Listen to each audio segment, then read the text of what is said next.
12 News at 4 continues with some of the top business headlines this week. Target appears to be planning a new store in Brown Deer. To talk all about it, Andrew Weiland from our biz partners at BizTimes Milwaukee joining us now. So the retailer recently acquired a site.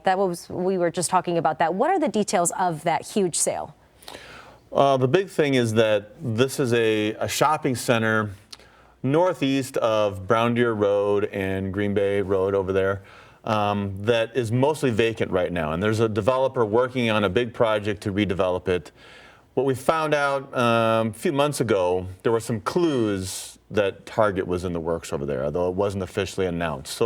So the knowledge of this sale, a $7 million sale of a parcel within this shopping complex over there, being acquired by Target, it's now very clear that Target is part of this redevelopment plan, which also will include apartments, will include some smaller retail or restaurants over there. And I was just going to talk to you about this too, because this seems like the area that needs it the most, especially if you're thinking about adding more housing and more things to do in the area. As you mentioned, right now it's pretty vacant, so this is a pretty significant move for this area.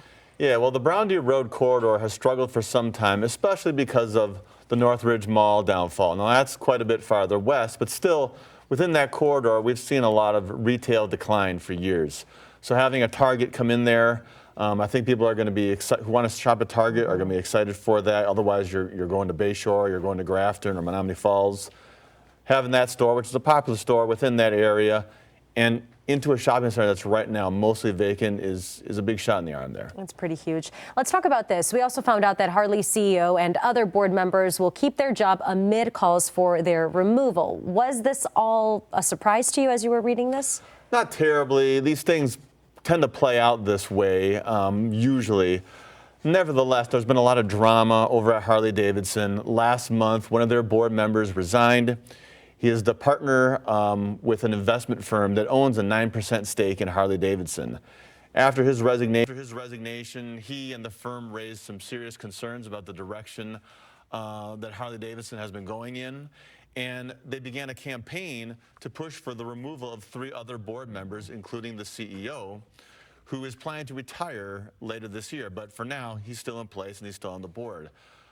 They gained some support within that campaign. There were some other investors that were supportive. There were some Harley dealers that are frustrated with the company that were supportive. But in the end today, at the shareholders meeting, those 3 board members, including the CEO, were reelected to the board. And a new board member was added to replace this guy that resigned. So now the company is still, the leadership sort of is kind of going to carry on as they have been.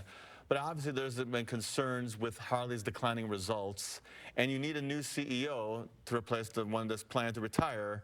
So they need someone to come in and take the company into a new, better direction. And kind of give it that revamp that it's been needing for some time now. Really quickly, the CEO, as you said, is still planning to retire. Any movement on when we could see a new CEO for Harley? All they've said is he's planning to retire by the end of this year. Okay. So that's all we know right now. All right, we'll continue watching it. Andrew, thank you so much.